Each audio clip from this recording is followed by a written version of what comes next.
दिल्ली बम धमाके को लेकर जो है उमर का जो वीडियो आया है उसके बाद आपने ट्वीट किया है, क्या आपत्ति आप इसमें दर्ज है?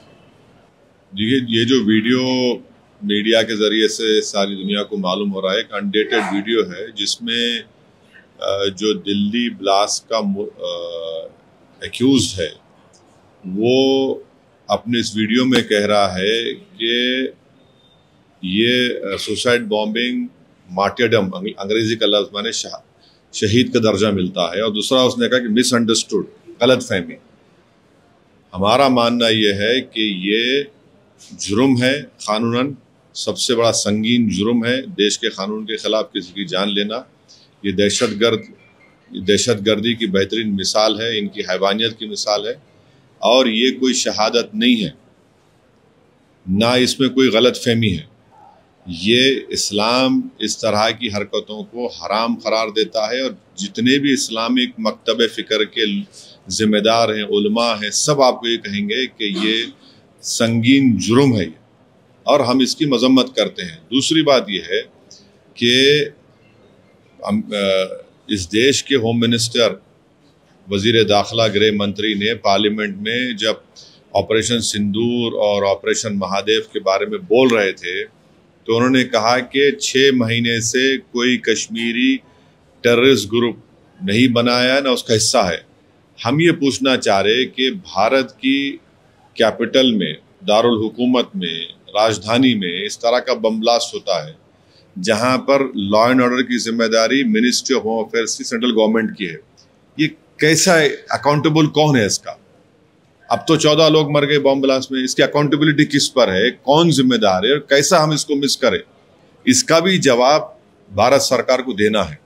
और फिर जो कश्मीर में, श्रीनगर में जो अमोनियम नाइट्रेट को सील किया जा रहा था, उसमें ब्लास्ट हुआ, उसमें तो गवर्नमेंट 11 या 12 गवर्नमेंट के एम्प्लॉयज मर गए। तो हम तो ये जो एक्यूज है, इसका जो बोलना है सरासर उसको कंडेम करते हैं। और हम भारत सरकार से पूछ रहे हैं कि इसका अकाउंटेबिलिटी किस पर आएगी, क्योंकि गृह मंत्री ने कहा था कि पार्लियामेंट ने कहा 6 महीने के अंदर कोई ज्वाइन नहीं किया कश्मीरी। फिर ये ग्रुप कौन है? कैसा आया ग्रुप? कहाँ से आया ये? और क्यों हम लोग ऐसा मिस करें? इसको ये जवाब देना पड़ेगा सरकार।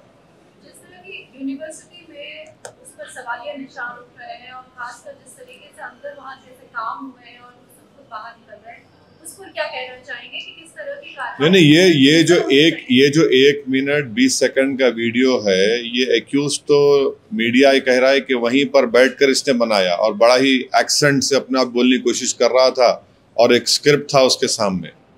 तो ये बड़ा ही खतरनाक और संगीन काम ये लोग किए हैं, और जिसमें मासूम 14 लोग मर गए। तो ये सरासर जुर्म है, गुनाह है ये, और टेररिस्ट एक्ट है ये। इसका हम सबको कंडेम करने की जरूरत है और सरकार से जवाबदेही पूछना पड़ेगा। अकाउंटेबिलिटी किस पर आएगी? देखिए, दिल्ली देश की राजधानी है और कहां पर फेलियर हुआ, कौन जिम्मेदार है, ये सब चीजों का जवाब सरकार को देना पड़ेगा। यूनिवर्सिटीज के ऊपर जो है अब जिस तरीके से ये मामला सामने आया और यूनिवर्सिटी के ऊपर अब सवाल उठ रहे हैं, तो क्या कहना चाहेंगे? अब तो इंक्वायरी चल रही है ना, मैं कैसा कहूँगा, इंक्वायरी चल रही है। मगर ये पूरा ग्रुप था जिसमें 4 या 5 लोगों की 4 लोगों की गिरफ्तारी हुई है। और भी तहकीकात, मुझे यकीन है कि ये गवर्नमेंट को इसकी तह तक जाना चाहिए, और जो इस तरह की हरकत करना चाह रहे हैं और बड़ा ही ख़तरनाक और बड़ा ही कॉन्स्पिरेसी और पूरी प्लानिंग के साथ इतने बड़ी तादाद में अमोनियम नाइट्रेट को लेना, फिर उसको एम्फो बनाना, ये कैसा ये लोग स्लिप हुए गवर्नमेंट के रडार से। तो ये तो यकीनन ये एक सुसाइड बॉम्बिंग थी। और आपको याद होगा जब ये ब्लास्ट हुआ था, मैं ट्वीट किया था, एक्स पे डाला था मैं, और मैं कह रहा था कि ये मालूम करो आप कौन है। उस वक्त बहुत से लोग मुझसे शिकायत भी कर रहे, आपको कैसे मालूम, आप क्यों कर रहे, आपको रुकना चाहिए था। मगर वो बता रहा था वो लोग सुसाइड करने के लिए वहाँ पर गए और पूरा तैयारी से गए, और फिर वहाँ पर 14 मासूम लोगों की, भारत के नागरिकों की मौत हुई। और यकीनन इस टेररिस्ट जो ये हरकत हुई है, इसके पूरी उंगलियां पाकिस्तान के ISI और पाकिस्तान के दहशतगर्द तंजीम तरफ जाते हैं। इंटेलिजेंस का जो काम है उसको कैसे देख रहे हैं आप? तो ये तो सरकार जवाब देना है ना। दिल्ली में सिक्योरिटी पुलिस तो सेंट्रल गवर्नमेंट के पास है, तो देश के प्रधानमंत्री को इसके ऊपर जवाब देने का है। कैसे देखें इसे कि फरीदाबाद में जो पहले पकड़ा गया और उसके बाद ये हादसा हुआ है, तो इसको कैसे देखेंगे? नहीं, कैसा देखेंगे? नहीं, आपको दिखा क्यों नहीं? इतना ये वीडियो खुद ये जो एक्यूज का वीडियो है, जो सुसाइड बॉम्बिंग अपनी गाड़ी से किया, ये तो 6-7 महीने पुराना है। एक सऊदी वाली जो घटना है उस पर क्योंकि आपकी तरफ से जो है विधायक भी वहां पर हैं नहीं, तो